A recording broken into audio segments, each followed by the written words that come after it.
Kapag ang pagbibigay natin ay nanggagaling sa takot, mamamatay ito bago pa man makarating sa langit. Naramdaman mo na ba ang bigat ng boses na nagsasabing may presyo ang biyaya? Huminga ka muna. Ngayon, susundan natin ang sinulid ng pag-asa na tumawid sa mga siglo at umabot sa tahimik na pinto ng isang kumbento. Ito ay kwento tungkol sa pagbibigay ng walang alinlangan, tungkol sa pusong natutong mag-alay ng walang hinihinging kapalit. At sa gitna nito, ang matamis na anino ng isang prailing may pilat, si Padre Pio, kasama ng mga pagod na kaluluwa. Nagsimula ito sa isang malamig na madaling araw nang bumalik si Clara, isang simpleng guro mula sa trabaho sa gabi. Bitbit niya ang isang bag na may tinapay na lumang araw at mga bagong tanong sa isip. Umualingaw-ngaw sa ulo niya ang malalakas na pangako. Kapag nagbigay ka, ibabalik ng Diyos ng marami. Pero tiningnan niya ang kanyang bayarin na atrasado at naisip, paano kung hindi pala si Diyos ay isang accountant? Habang nakaupo sa mesa, binuksan ni Clara ang isang kwaderno. Sumulat siya ng isang maliit na tanong, paano magbigay ng walang takot? Sa parehong kapitbahayan, nakatira si Augusto, isang kabataang lalaki na nagmana ng sari-sari store ng kanyang ama. Lumaki siya na nakakarinig na ang pagiging bukas palad ay porsyento. Natuto siyang magbigay na parang nagbabayad ng bill. Ngunit noong linggong iyon, isang matandang babae ang pumasok sa tindahan, humingi ng bigas at tahimik na umiyak. Ibinigay ni Augusto ang bag at may naramdaman siyang kakaiba, kapayapaan. Walang kalkulasyon, isang kilos lang. Itinago niya ang pakiramdam na parang nag-iipon ng sinag ng liwanag. Sa ibang bayan, si Julio, isang reporter na sawa na sa mga headline, ay naatasang imbestigahan ang financial miracles sa relihiyon. Hindi siya naghahanap ng banal, naghahanap siya ng kwento. Ngunit isang kaibigang Italyano ang nagpadala sa kanya ng isang lumang balita tungkol sa San Giovanni Rotondo, ang lugar kung saan isang prailing may mahinang boses ang nakinig sa libu-libong kumpisal at nagturo sa iilang salita tungkol sa tahimik na pagiging bukas palad. Bumili si Julio ng tiket ng walang malaking inaasahan na parang sinusundan ng bulong ng tubig sa gitna ng disyerto. Samantala, sa kanyang parokya, nakarinig si Clara ng payo sa pila ng komunyon. Magdasal ka ng marahan, anak. Ang nagmamadaling magbilang ng barya, nawawala ng musika sa puso. Ang parirala ay galing kay matandang Fray Domenico na nagtatago sa bulsa ng isang relikya, isang maliit na piraso ng tela na humipo sa guwantes ni Padre Pio. Hindi siya nakipag-bargain sa Diyos, sabi ng prayle. Hinayaan niya ang sarili na maubos para sa pag-ibig. Isinulat ito ni Clara sa kanyang kuwaderno. Dumating si Julio sa kumbento sa isang umaga na maaliwalas. Ang sahig ay magaspang, ang hangin ay amoy kandila at lumang dasal. Binuksan niya ang recorder dahil sa nakasanayan, ngunit pinatay din kaagad. May mga silid na ang katahimikan ang nagsasalita. Isang madre na may matamis ng ngiti, si Sister Rosaria, ang naglarawan ng mga peregrino na dumating na may mga hiling at umalis na may mas magandang tanong. Dito, marami ang natututo na ang pinakamahalagang handog ay ang hindi ipinapakita, sabi niya. Isinulat ito ni Julio, ngunit hindi pa rin niya maintindihan. Si Augusto sa sari-sari store ay nagbibilang ng buwanang kita. Hindi sapat, naalala niya ang bag ng bigas. Sa isang saglit nakaramdam siya ng takot. Pagkatapos ay naalala niya ang tingin ng matandang babae at ang sarili niyang tahimik na dibdib noong hapong iyon. Siguro ang pagiging bukas palad ay ang ganitong kapahingahan, naisip niya. Kinuha niya ang isang maliit na papel na nakakabit sa retrato ng kanyang ama. Luma na at naninilaw. Anak, magbigay ka ng walang ingay. Naririnig ng langit ang hindi nakikita ng iba. Inaanyayahan tayo ng kwento na maglakbay pabalik, ngunit hindi upang manirahan sa nakaraan, kundi upang makinig. Bago ang anumang batas, bago ang anumang listahan, mayroong isang kilos, mga taong kinikilala na ang lahat ay nagmumula sa Diyos at tumutugon ng may pasasalamat. Hindi natin uulitin ang mga lumang pangalan. Ngayon, makikinig tayo sa mga bagong boses. Si Clara, Augusto at Julio, at sa pagitan nila ang alaala ni Padre Pio na umaabot sa atin tulad ng simoy ng hangin na nagpapabango ng hindi humihingi ng permiso. Nagpasya si Clara na sumulat ng isang sulat. Hindi niya alam kung kanino, kaya sumulat siya ng para sa may takot magbigay. Inamin niya ang pagod ng isang nagbigay dahil sa pagkakasala at kahihiyan at humingi siya ng sagot na magkakasya sa bulsa. Paano magbigay ng hindi ako mawawala? Tupiin niya ang papel at inilagay sa kanyang misal. Noong gabing iyon na naginip siya ng isang puting pasilyo, sa dulo may isang pinto na bahagyang bukas. May bumulong, magtiwala ka, hindi sinusukat ng pag-ibig para hindi makalimutang magmahal. Nakita ni Julio ang isang kwaderno ng mga testimonya sa pasilyo ng santuario. Binaliktad niya ang mga pahina. Isang ama ang sumulat na natuto siyang ialay ang oras sa kanyang mga anak.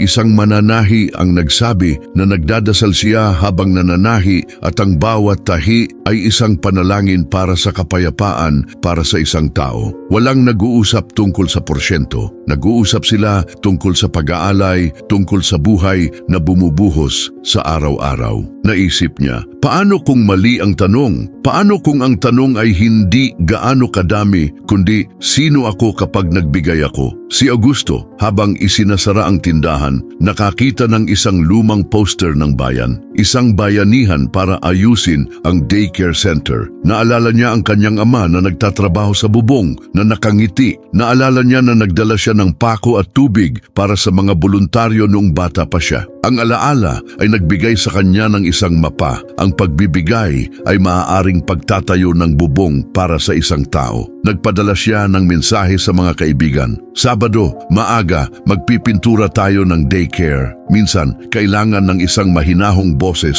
upang masira ang isang sigaw. Kaya, sa channel na ito, nagkukwento tayo. Kung hinipo ni Padre Pio ang iyong buhay, kung ang ilang salita niya ay nagpabago sa iyo, manatili ka sa amin. Kung gusto mong maglakbay kasama kami, mag-subscribe. Hindi para sa mga numero, kundi para ang mesang ito ay magkaroon ng lugar para sa isa pang puso. At kung kaya mo, mag-comment pagkatapos, ano ang pinakasimpleng kilos na nagpabago sa araw mo? Bumalik si Julio sa kumbento at kinapanayam ang isang matandang lalaki na nagperegrino taon-taon. Ikinwento niya na dumating siya dito ng desperado, sigurado na kailangan niyang bilhin ang isang solusyon. Umalis ako na natuklasan ko na kailangan kong ialay ang sarili ko, ang aking oras, ang aking pagpapatawad, ang aking pakikinig. Napansin ng reporter na nawalan ng ningning ang kanyang orihinal na kwento, tulad ng tinta na nabasa sa ulan. Marahil ang balita ay hindi tungkol sa mga kontrata sa sagrado, kundi tungkol sa mga aral na nagpapalaya. Nakita ni Clara si Fray Domenico sa bangko sa plaza. Ipinakita niya sa kanya ang isang maliit na libro ng mga maikling parirala na tinipon mula sa mga alaala ng mga kapatid na nakakilala kay Padre Pio. Ang nagbibigay dahil sa pag-ibig ay nakatanggap na. Nagtanong si Clara, paano ko malalaman ang sukat? Ngumiti ang prayle, ang sukat ay ang hindi magnanakaw ng iyong kapayapaan at nakakabuti sa isang totoong tao.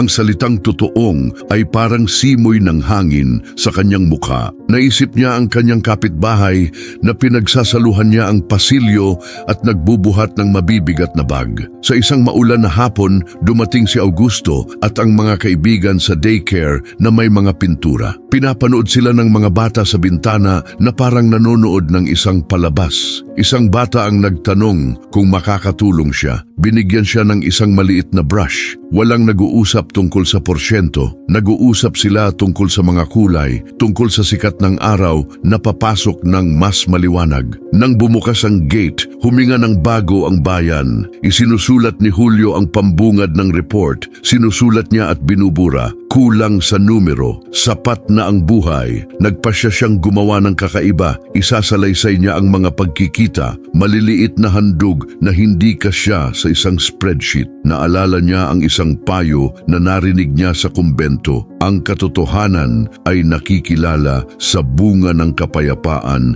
na iniiwan nito sa atin. Ngumiti siya. Marahil ay natagpuan niya ang sinulid ng kwento. At ikaw na nakikinig sa amin, itago mo ang tanong na ito para sa ibang pagkakataon. Kailan ang huling beses na ang isang kilos mo ay nagdala sa iyo ng kapayapaan? Kung gusto mo, ibahagi sa mga komento. Ang espasyong ito ay isang simpleng bilog ng mga upuan. Ang iyong kwento ay maaaring maging silungan ng isang tao. At kung naramdaman mong ang nilalamang ito ay yakap sa iyong buhay, mag-subscribe upang maglakbay ng magkasama. Ang bahay ay sa iyo. Sa pagtatapos ng unang bahagi na ito, wala tayong mga huling sagot, ngunit mayroon tayong direksyon. Ang hinahanap ng puso ay hindi isang formula, kundi isang katapatan. At ang katapatan, sasabihin ni Padre Pio sa kanyang katahimikan na puno ng Diyos, ay ang pag-aaral na maging regalo. Patuloy ang kwento sa umaga nang magising si Clara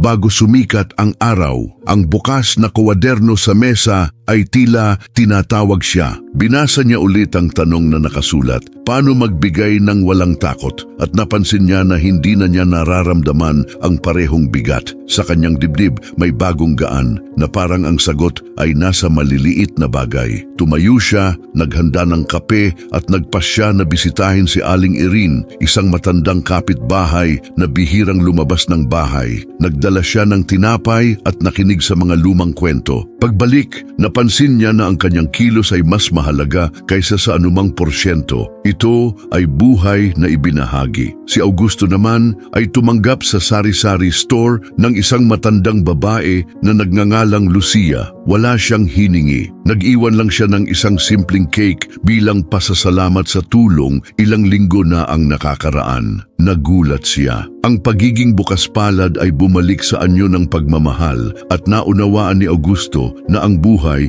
ay nagbabalik sa hindi inaasahang paraan. Naalala niya ang mga salita ng kanyang ama. Ang ibinigay dahil sa pag-ibig ay hindi kailanman nawawala. Samantala, nanatili si Julio sa San Giovanni Rotondo. Sinamahan niya ang pila ng mga peregrino sa harap ng lumang selda ni Padre Pio. Isang matandang babae ang umiiyak habang inilalagay ang kanyang noo sa kahoy ng pinto. Nagtanong si Julio dahil sa pag-uusisa kung bakit. Sumagot siya, hindi ako umiyak dahil sa utang. Umiyak ako dahil natuto akong magpatawad sa anak ko dito. Isinulat ng reporter, ang himala ay hindi ang barya na dumarami, kundi ang kaluluwa na bumubukas. Sa parehong kumbento, nakipag-usap si Julio sa isang batang seminarista. Ikinuwento ng binata kung paano laging pinaalala ni Padre Pio na ang pinakamalaking handog ay ang pusong iniaalay sa kumpisal. Hindi siya humihingi ng halaga, humihingi siya ng katotohanan. At kapag iniiwan ng isang tao ang bigat ng kasalanan, aalis na siyang mas mayaman. Ang mga salitang ito ay naging gabay sa isip ni Julio na nagsimulang muling pag-isipan ang sarili niyang buhay na hanggang noon ay puno ng pagmamadali at pagdududa. Si Clara sa kanyang bayan ay nakita ulit si Fray Domenico. Ikinuwento niya sa kanya ang isang lumang kwento, isang mahirap na magsasaka ang laging nag-aalay ng kaunting gatas sa kumbento. Isang araw, may nanuya. Napakaliit niyan na hindi man lang mahalaga. Sumagot ang prail. Ang maliit na yan ang nagpapakita ng kung gaano kalaki ang kanyang puso. Ngumiti si Clara at naunawaan na ang pagiging bukas palad ay hindi sinusukat sa laki kundi sa pag-ibig na nakatago sa pagbibigay. Sa isang tahimik na gabi, tumanggap si Augusto ng bisita mula sa isang bata mula sa daycare na inayos nila. Nagbigay siya ng isang drawing, makukulay na pader, berdeng puno, mga taong nakangiti. sandali, sumulat ang bata. Salamat sa pagpipinta ng aking paaralan. Itinago ni Augusto ang papel na parang isang relikya.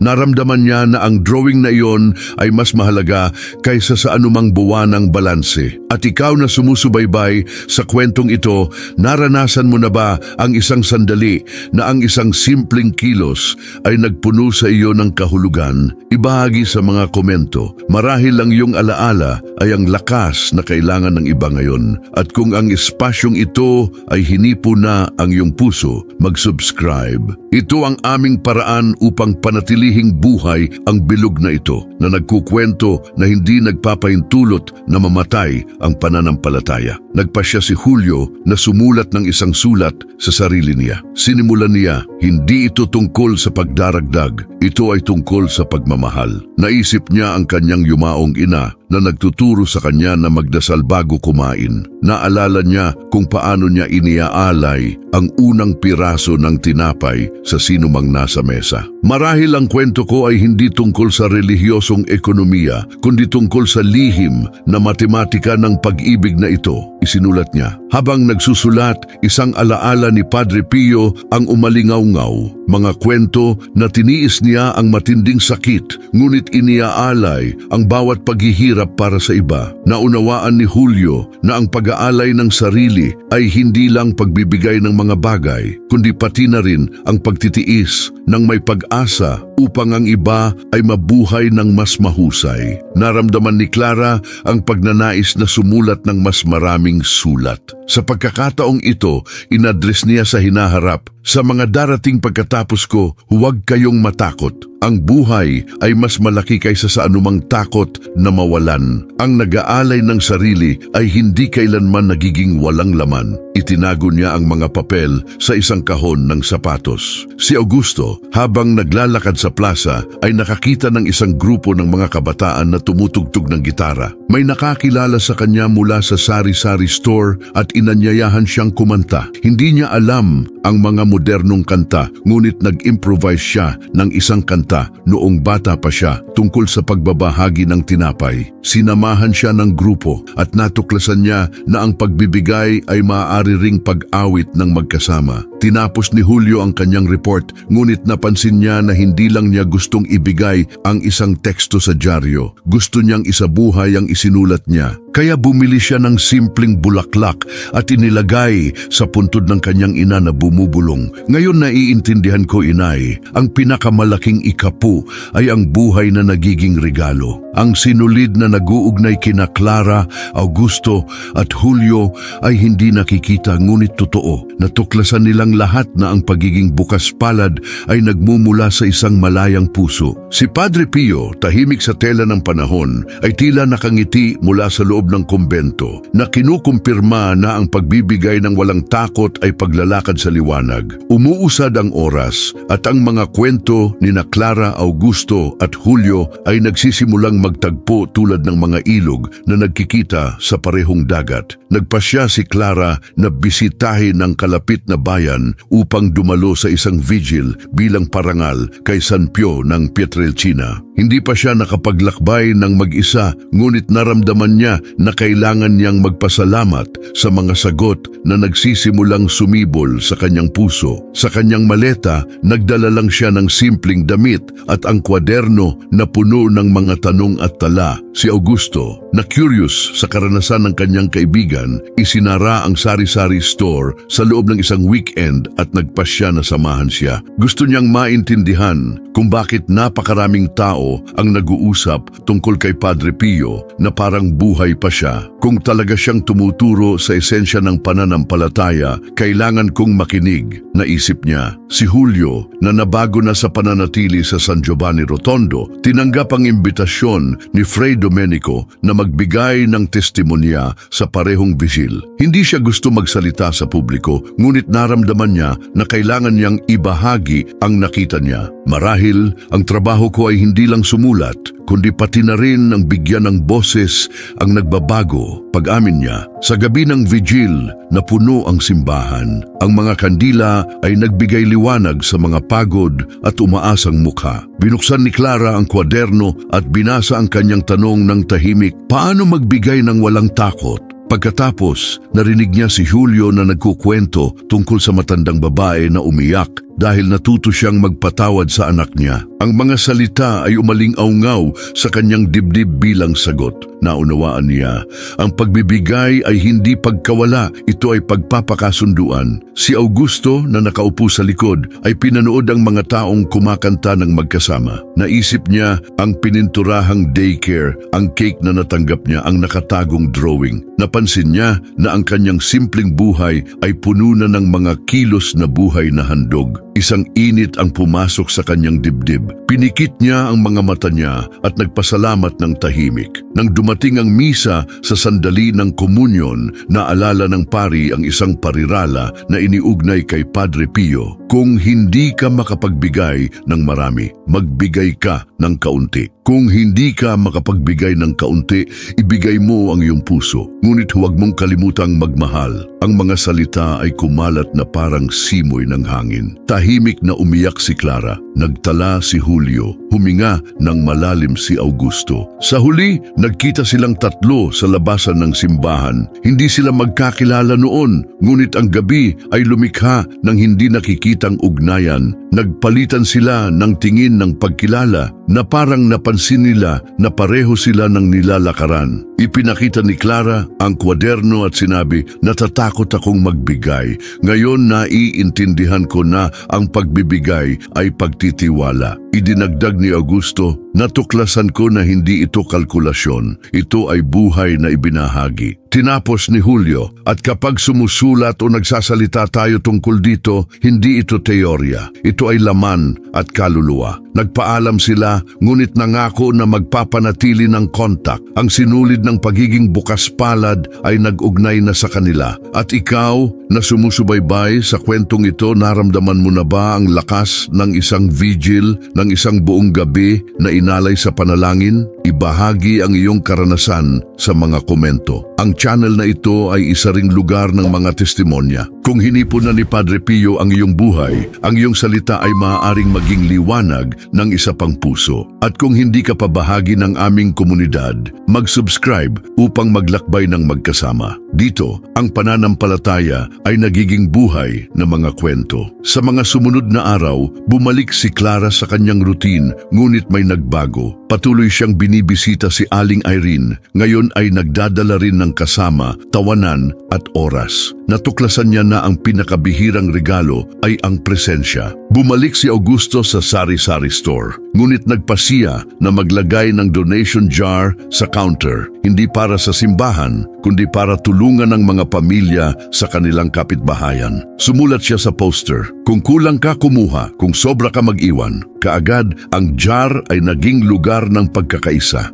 Ibinigay ni Julio ang kanyang report, ngunit nagtaka ang kanyang editor. Nasaan ang mga numero, ang mga reklamo, ang mga iskandalo? Sumagot si Julio, "Sa pagkakataong ito, walang reklamo. Mayroong testimonya." Ang editor ng nag-aalangan ay nag-publish. Sa kanilang pagkabigla, ang artikulo ay tumanggap ng mga sulat, mensahe at pagbabahagi. Nagpasalamat ang mga tao sa pagbasa ng isang bagay na hindi sila sinisisi kundi nagpapalaya. Sa isang tahimik na hapon, binuksan ni Clara ang kwaderno sa huling pagkakataon. Sa tabi ng orihinal na tanong, sumulat siya sa matitigas na letra, "Ang pagbibigay ng walang takot ay ang pamumuhay ng walang takot." At isinara niya ang kwaderno na parang tinatapos ang isang yugto. Itinago ni Augusto ang drawing ng bata sa isang simpleng frame sa likod ng counter. Kapag nagtatanong ang mga customer, ngumiti siya. Ito ay paalala na ang lahat ay may halaga kapag nagbubunga ng pasasalamat. Bumalik si Julio sa kumbento ilang buwan pagkatapos at umupo sa harap ng selda ni Padre Pio. Wala siyang hiningi, nagpasalamat lang siya. Sa unang pagkakataon, nagdasal siya ng walang pagmamadali na parang nakikipag-usap sa isang kaibigan. Sa pagtatagpo ng mga buhay na ito,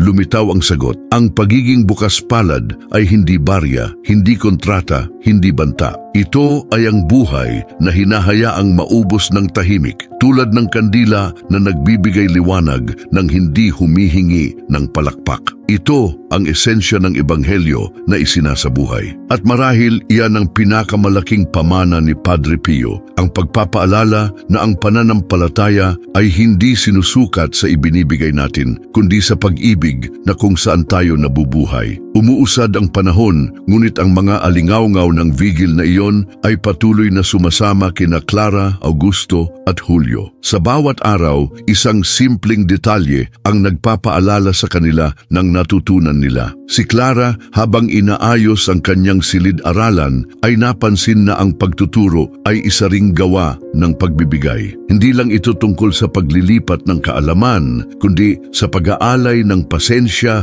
pakikinig at pag-asa sa bawat bata. Ngumiti siya nang magbigay ang isang estudyante sa kanya ng isang bulaklak na gawa sa papel. Ma'am, para po sa inyo para hindi nyo malimutan na espesyal kayo. Naunawaan ni Clara na ang pinakamalaking kapalit ng pagiging bukas palad ay ang makita ang mga buto na namumulaklak sa ibang puso. Si Augusto naman ay nagpasya na sa bawat katapusan ng buwan ay maglalaan siya ng isang bahagi ng stock ng sari-sari store upang gumawa ng mga grocery bag. Hindi siya nag-aanunsyo, hindi nagpo-publish sa social media, tahimik lang siyang namimigay. Isang kapitbahay ang tumawag sa kanya na hangal, hindi kaya yaman sa ganyan. Kalmadong sumagot si Augusto. Pero mayaman na ako dahil natutulog ako ng may kapayapaan. Ang kapayapaan na ito ay naging tatak niya at maraming customer ang nagsimulang bumalik hindi lang para sa mga produkto, kundi para sa kapaligiran ng tiwala na natatagpuan nila doon. Nagsimula si Julio ng isang bagong proyekto, ang pagsulat ng isang libro na may mga kwento ng mga ordinaryong tao na natuklasan ng mga paraan ng pagbibigay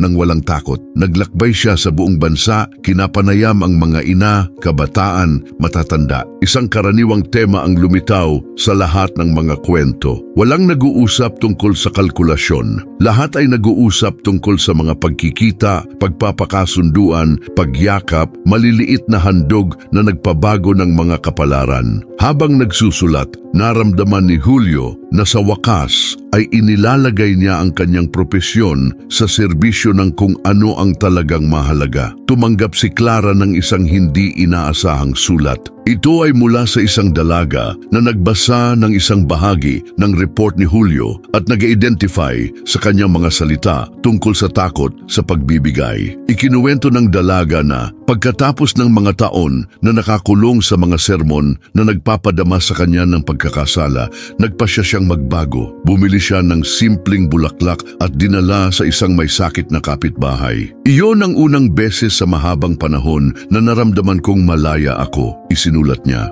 Umiyak si Clara nang mapansin niya na ang kanyang orihinal na tanong ay umalingawngaw sa napakaraming buhay. Isang araw, inanyayahan si Augusto na magsalita sa isang pagpupulong ng komunidad tungkol sa pagkakaisa. Nag-alinlangan siya, hindi siya mahilig magtalumpati, ngunit tinanggap niya. Sa simpleng bulwagan, ibinahagi niya ang karanasan ng donation jar at ng pag-ayos ng daycare. Nang matapos, isang teenager ang nagtaas ng kamay at sinabi, "Akala ko ang pagiging bukas palad ay para sa mga mayayaman. Ngayon, naunawaan ko na maaari akong magsimula sa kung ano ang mayroon ako." Ang parirala ay nagbigay liwanag sa kapaligiran at napansin ni Augusto na ang kanyang testimonya ay buto na sa ibang puso. Samantala, binisita ulit ni Julio ang San Giovanni Rotondo. Sa pagkakataong ito, hindi bilang reporter, kundi bilang peregrino. Nang pumasok sa simbahan, lumuhod siya at bumulong. "Salamat, Padre Pio, sa pagtuturo sa akin na ang pinakamalaking regalo ay ang buhay na iniaalay." Naramdaman niya na ang kanyang landas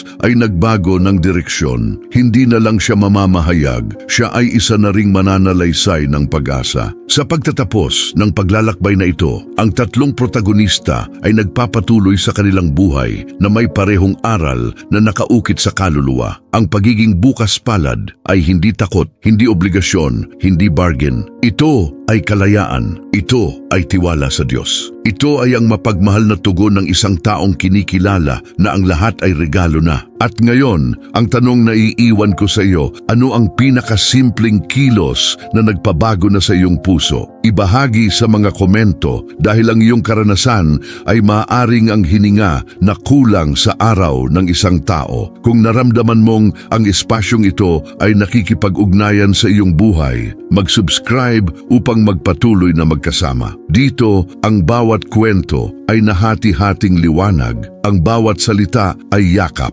Hindi mga santo, sina Clara, Augusto at Julio, wala silang malalaking himala. Sila ay mga ordinaryong tao lang na natutong isabuhay ang pagiging bukas palad bilang isang paraan ng pamumuhay. Ngunit doon mismo ang sikreto. Kapag ang ordinaryo ay bumubukas sa ekstraordinaryo ng biyaya, ang buong buhay ay nagiging handog. At marahil ikaw, pagkatapos makinig sa roteirong ito, ay matutuklasan mo na naranasan mo na ito nang hindi mo napapansin. Isang payo na ibinigay, isang ngiti na iniaalay, isang oras na ibinahagi. Ang mga kilos na ito ang nagtatayo ng walang hanggan ng tahimik. Si Padre Pio, sa kanyang buhay na minarkahan ng panalangin at pag-aalay, ay patuloy na bumubulong sa puso ng bawat isa. Huwag kang matakot magbigay. Dahil ang nag-aalay ng sarili ay nakatanggap na ng pinakamalaking biyaya, ang kapayapaan. Kaya tinatapos natin ang kwentong ito, hindi na parang isinasara ang isang libro, kundi na parang binubuksan ang isang pinto. Ang kwento ay hindi nagtatapos dito. Nagpapatuloy ito sa iyong bahay, sa iyong kalye, sa iyong komunidad.